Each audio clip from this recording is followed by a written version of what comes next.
Good evening, welcome to our YouTube channel great Mantra. आज मैं यहाँ पर हूँ एक और नई वीडियो के साथ, एक नए टॉपिक के साथ।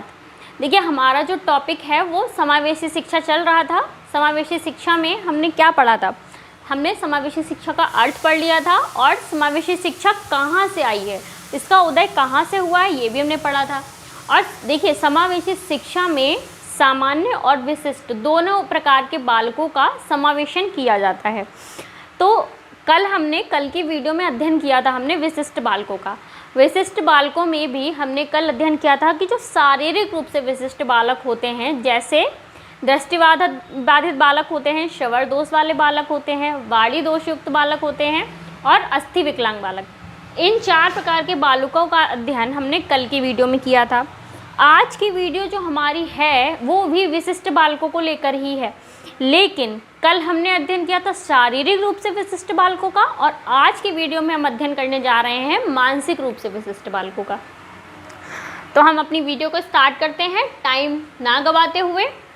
तो मानसिक रूप से विशिष्ट बालक, मानसिक रूप से विशिष्ट बालक जो है वो 2 प्रकार के होते हैं।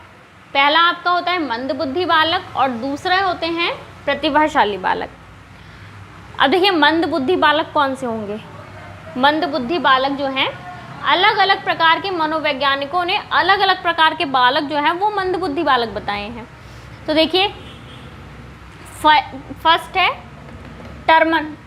जो टर्मन महोदय हैं, जो हमारे मनोवैज्ञानिक हैं टर्मन, उन्होंने बताया है कि जिन बच्चों का IQ लेवल 90 से कम होगा, जिन बालकों का IQ लेवल जो है वो 90 से कम होगा, तो वो बालक मंदबुद्धि बालकों की श्रेणी में आएंगे। ठीक, मंदबुद्धि बालकों की श्रेणी में आएंगे जिन बालकों का IQ लेवल 90 से कम होगा।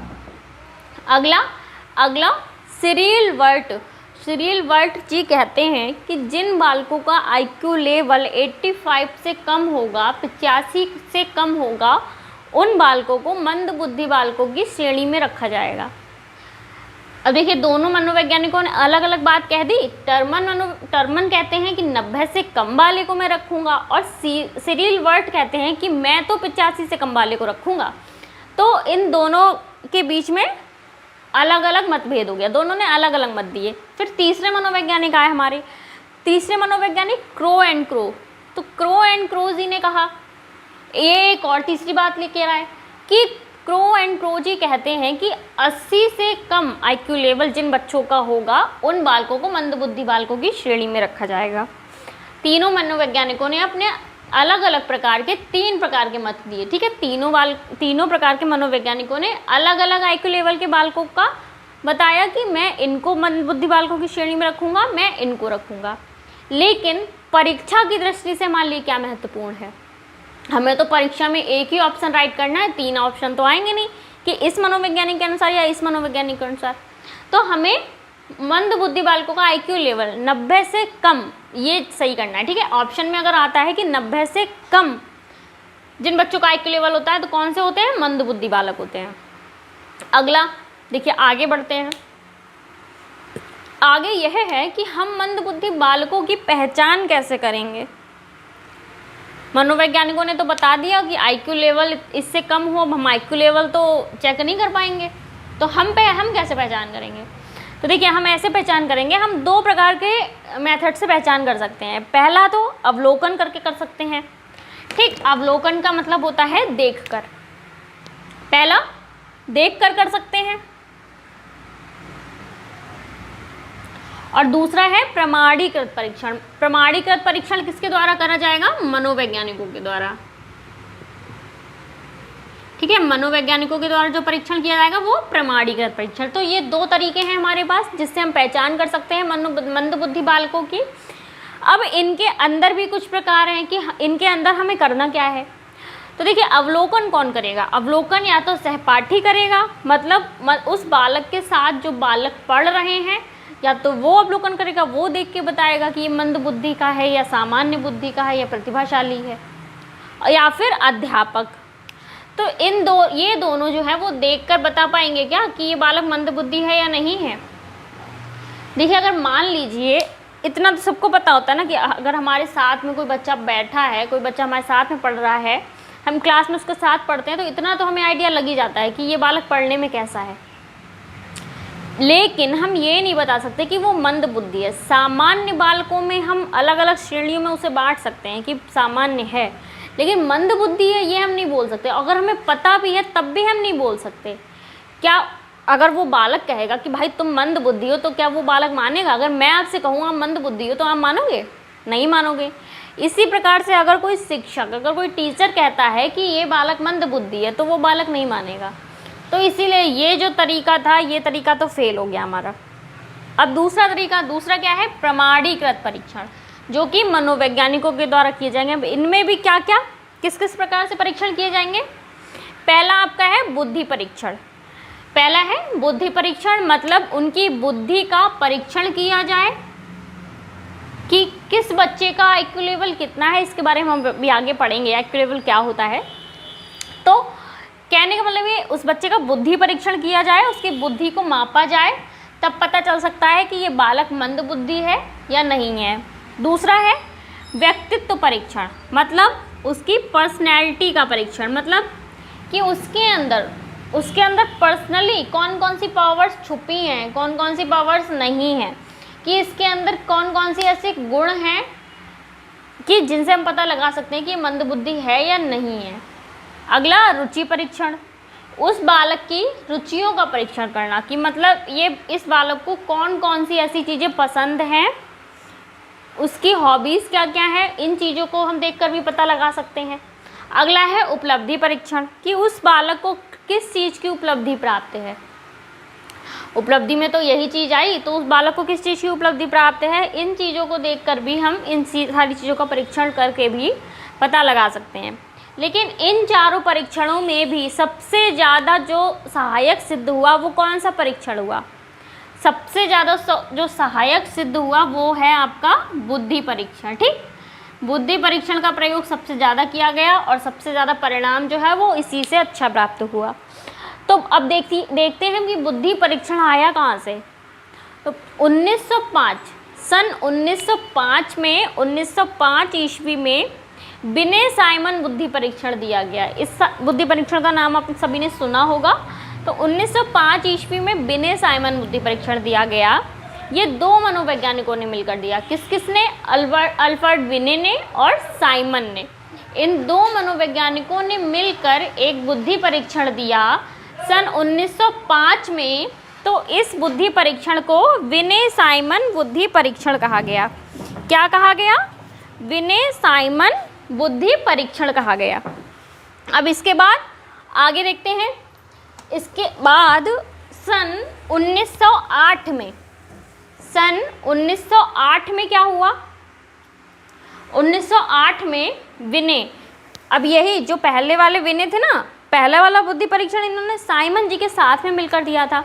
लेकिन 1908 में इन्होंने अकेले, जो अल्फ्रेड विनय हैं, इन्होंने मानसिक आयु के बारे में हमें बताया। इन्होंने बताया कि मानसिक आयु क्या होती है। कब बताया? 1908 में बताया। किसने बताया? अल्फ्रेड विनय ने बताया। अगला सन 1912 में स्टर्न महोदय, विलियम स्टर्न ने हमें सबसे पहले बुद्धि लब्धि के बारे में बताया। किसके बारे में बताया? बुद्धि लब्धि के बारे में सबसे पहले हमें विलियम स्टर्न जी ने बताया और सन 1912 में बताया। देखिए ये क्वेश्चन ना इम्पॉर्टेंट है, हमसे पूछा जा सकता है कि बुद्धि लब्धि के बारे में सबसे पहले हमें किसने बताया? तो किसने बताया? विलियम स्टर्न ने बताया। अगला 1916, सन 1916 में टर्मन ने क्या किया? सूत्र का प्रतिपादन किया। कौन से सूत्र का प्रतिपादन किया? बुद्धि लब्धि के सूत्र का प्रतिपादन किया कि जो बालक की बुद्धि लब्धि है उसको हम कैसे निकाल सकते हैं, उसका IQ लेवल जो है वो कैसे ज्ञात कर सकते हैं। इस सूत्र का प्रतिपादन सन 1916 में टर्मन ने किया। अब देखिए हम उस सूत्र को देख लेते हैं कि वो सूत्र क्या था। IQ निकालना है हमें बालक का, कैसे निकालेंगे? बालक है एक, बालक का IQ निकालना है। तो देखिए IQ कैसे निकालेंगे? IQ बराबर मानसिक आयु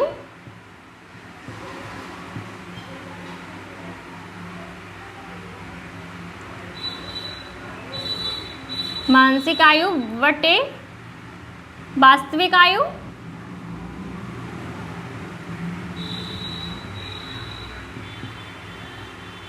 गुणा 100। ठीक है, ये फॉर्मूला जो है ये आपके टर्मन ने दिया था। क्या फॉर्मूला था? IQ बराबर मानसिक आयु बटे वास्तविक आयु गुणा 100। इससे क्या होगा? इससे हम बालक की बुद्धि लब्धि का पता लगा सकते हैं। ये फॉर्मूला आपसे एग्जाम में पूछा जाता है, यूपी टेट में पूछा भी गया है, सी टेट में भी पूछा जाता है, तो इस फॉर्मूले को आपको याद रखना है। अब देखिए एक बात और, वो चीज़ मैंने यहाँ पे मेंशन नहीं की है कि ये जो बालक है, मंदबुद्धि बालक है, इनके लक्षण क्या है। अगर कक्षा में बालक आता है तो आप कैसे पहचानेंगे इनके लक्षण क्या क्या होते हैं? तो देखिए इनके लक्षण क्या क्या होते हैं। पहला तो ये कि इनको जो सीखने में बहुत कठिनाई होती है। अगर हम उन्हें कोई भी चीज़ सिखा रहे हैं तो उन्हें बहुत कठिनाई होगी, पहली बात। ऊपर से दूसरी बात ये कि इनको सीखने में, कोई भी चीज़ सीखने में बहुत अधिक समय लगता है। इनके सीखने की गति जो है वो धीमी होती है, काफ़ी धीमी होती है। इनको एक ही बात, नेक्स्ट क्या है कि इनको एक ही बात कई बार बतानी पड़ती है, आवृत्ति करनी पड़ती है। अगर हम उन्हें कोई भी बात बता रहे हैं, कुछ भी सिखा रहे हैं, तो उस चीज़ को हमें बार बार दोहराना पड़ता है, आवृत्ति का सिद्धांत लागू करना पड़ता है, तो तब उनकी समझ में आता है। और अगला कि जो मंद बुद्धि बालक होते हैं उन पर किसी भी सुख या दुख का कोई ज़्यादा अधिक प्रभाव नहीं पड़ता है। उन बालकों पर सुख या दुख, इन दोनों चीज़ों का ज़्यादा प्रभाव नहीं पड़ता है। तो ये सारे आपके मंद बुद्धि बालकों के लक्षण हैं। ठीक, अब देखिए मंद बुद्धि बालकों के लक्षण हमने देख लिए। अब मंद बुद्धि बालकों का वर्गीकरण देखेंगे। मंद बुद्धि बालक जो है उनका वर्गीकरण यहाँ पर दो प्रकार से किया गया है।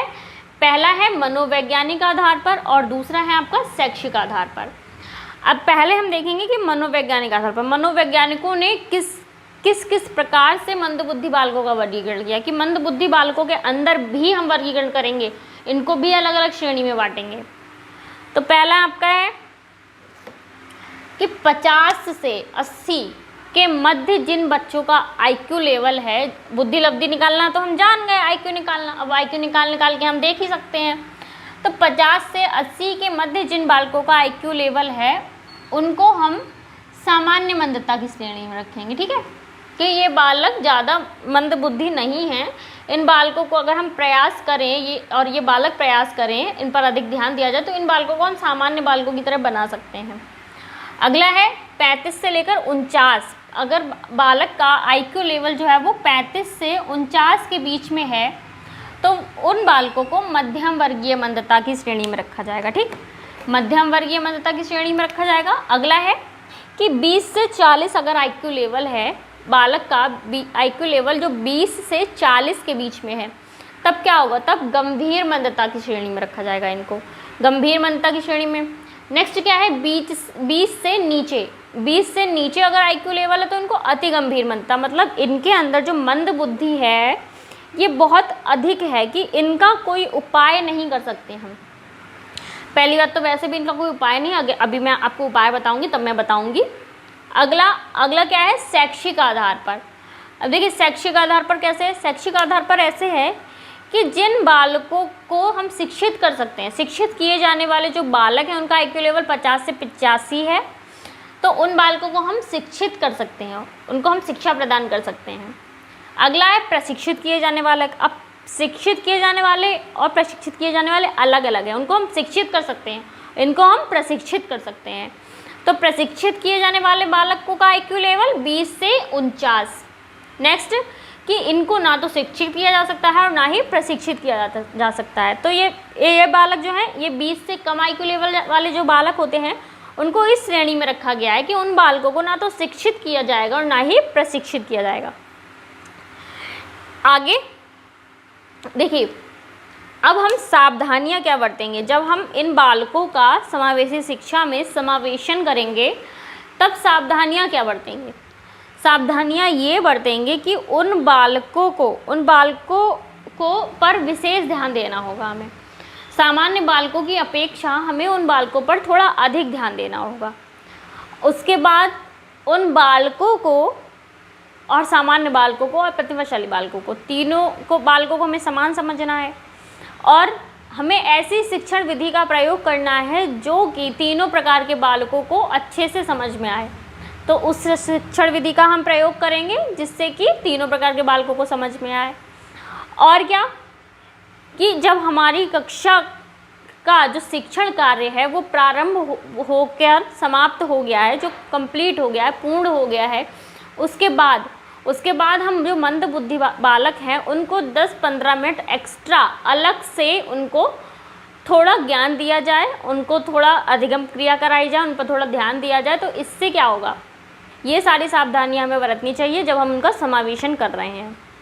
इसके अलावा इस चीज़ का प्रॉपर कोई उपाय नहीं है, क्योंकि ये जो मंद बुद्धि है ना, ये एक जेनेटिक प्रॉब्लम है, ये वंशानुगत है और वंशानुगत चीज़ों का उपाय नहीं होता है। तो इसीलिए इस चीज़ का उपाय नहीं है। बस हम इतना कर सकते हैं कि जिस बच्चे के अंदर जितना IQ लेवल है उसका हम अच्छे से प्रयोग कर सकें। अब देखिए, मंद बुद्धि बालकों का अध्ययन हमने कर लिया। अब आगे हम पढ़ेंगे प्रतिभाशाली बालक।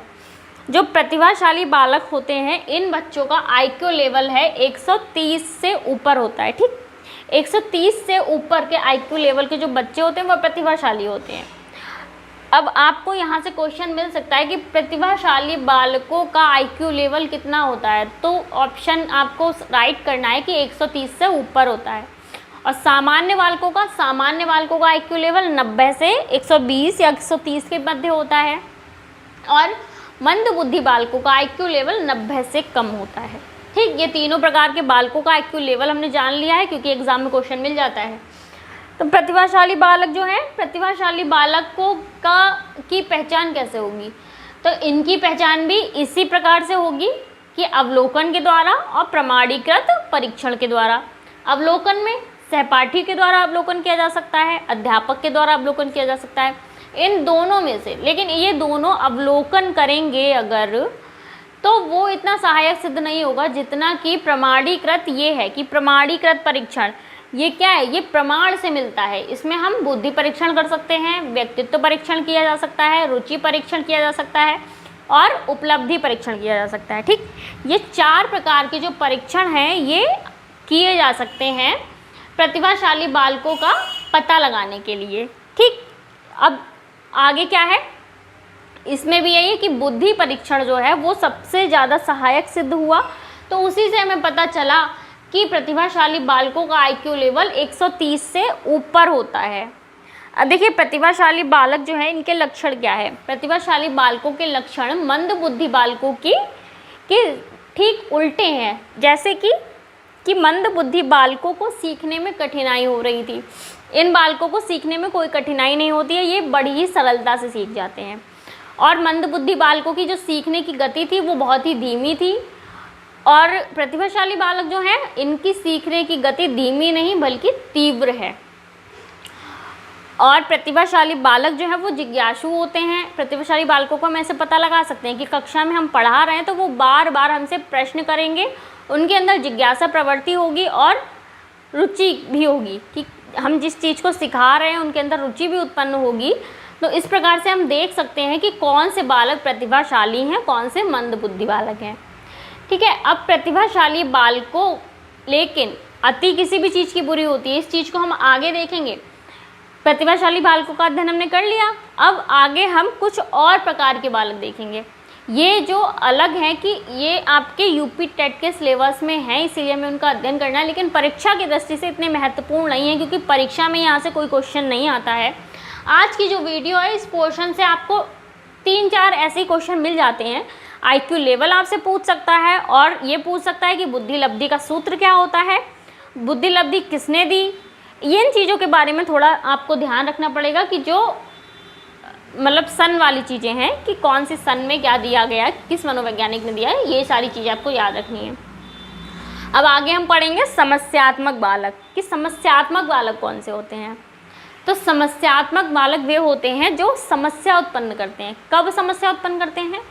जो अधिगम प्रक्रिया में बाधा उत्पन्न करते हैं, अधिगम प्रक्रिया में समस्या उत्पन्न करते हैं, तो वे बालक आपके समस्यात्मक बालक कहलाते हैं। तो समस्यात्मक बालक जो है वो भी कई प्रकार के होते हैं। कैसे? अधिक जिज्ञासा प्रवृत्ति का अगर बालक है तो वो भी समस्या उत्पन्न करेगा। किस प्रकार से करेगा?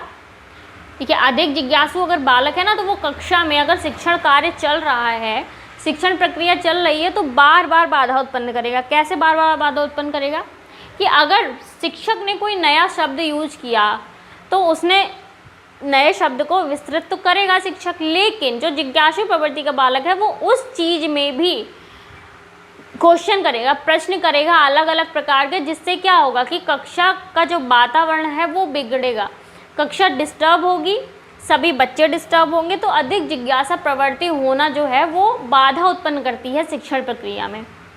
अगला, अधिक सक्रिय होना।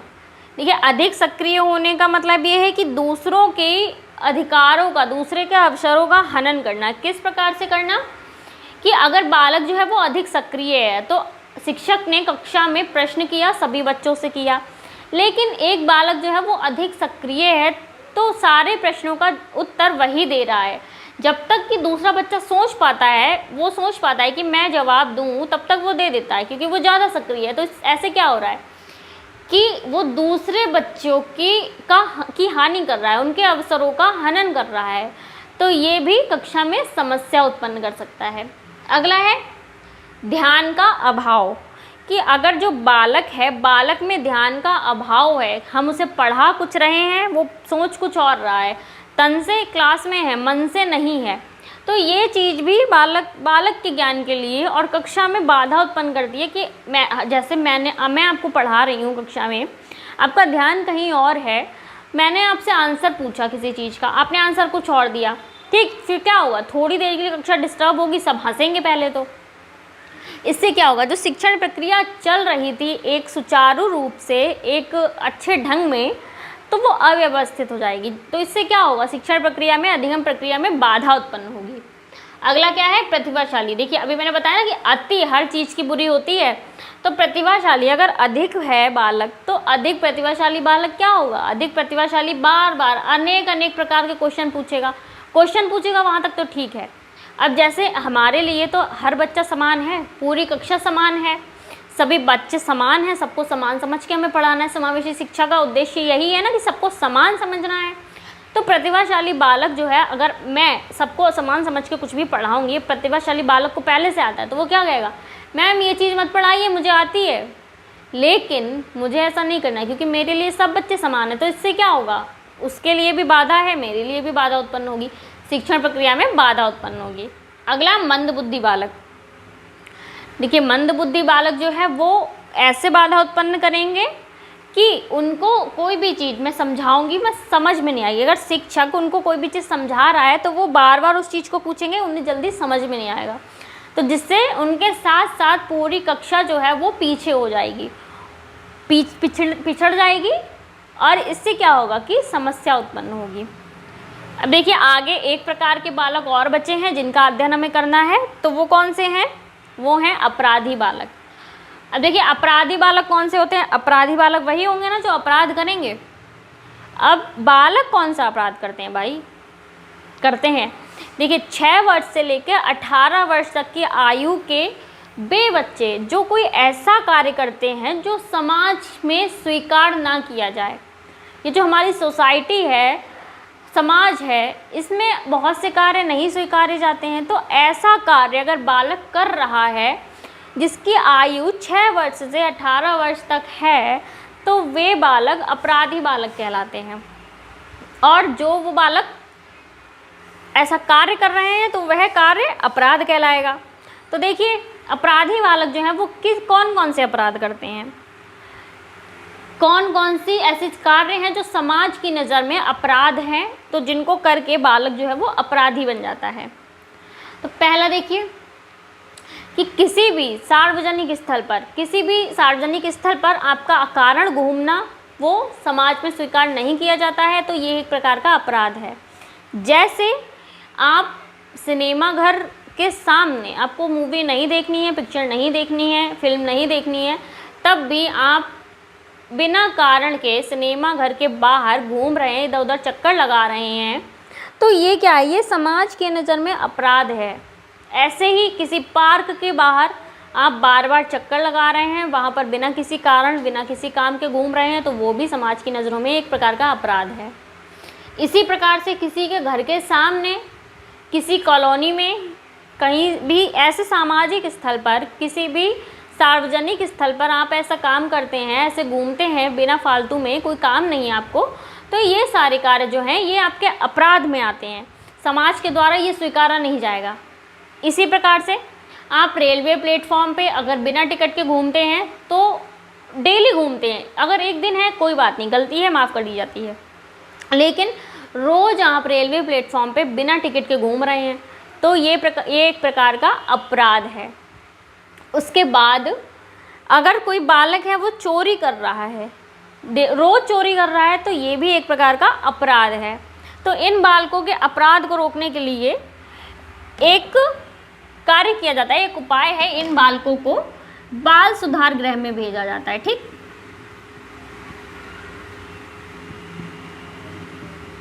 बाल सुधार गृह में भेजा जाता है। वहाँ पर इन बालकों के लिए हर प्रकार की सुविधा दी जाती है। एक पुनर्वास केंद्र होता है, वहाँ पर पुनर्वास संस्थान होता है जिसके थ्रू इनको सुविधाएं दी जाती हैं, इनको वहीं रखा जाता है। सारे इनकी पढ़ाई का भी ध्यान रखा जाता है, इनके भोजन का, इनके कपड़ों का, हर चीज़ का, इनकी जो दैनिक आवश्यकताएं होती हैं, दैहिक आवश्यकताएं होती हैं, उन सारी चीज़ों का ध्यान रखा जाता है। और साथ ही साथ इन्हें प्रोत्साहित किया जाता है, इन्हें मोटिवेट किया जाता है कि ये इस प्रकार के अपराध को छोड़ दें इस चीज़ के लिए। तो वहाँ पर जाकर, बाल सुधार गृह में जाकर, ये जो अपराधी प्रवृत्ति का बालक था वो सामान्य बालक की तरह ही व्यवहार करने लगता है। फिर उसके बाद उसको बाल सुधार गृह से बाहर भेज दिया जाता है। ये किसी भी प्रकार की सज़ा नहीं है। देखिए, जैसे अपराध करने पर जेल भेजा जाता है ना, तो ये उस प्रकार की सज़ा नहीं है। यहाँ पर बालक को जेल की तरह नहीं रखा जाता, यहाँ पर बालक को बहुत अच्छे से रखा जाता है। बस उसको उसकी जो आदतें हैं, वो जो अपराध कर रहा है उनसे छुटकारा दिलाने के लिए उसको वहाँ रखा जाता है। तो इसीलिए इसको कहा जाता है बाल सुधार गृह।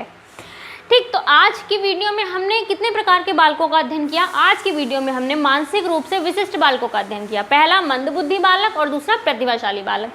ये दो प्रकार के बालक थे जो मानसिक रूप से विशिष्ट बालक थे। इसके अलावा अन्य जो था समस्यात्मक बालक और अपराधी बालक, इस प्रकार के बालकों का अध्ययन हमने किया।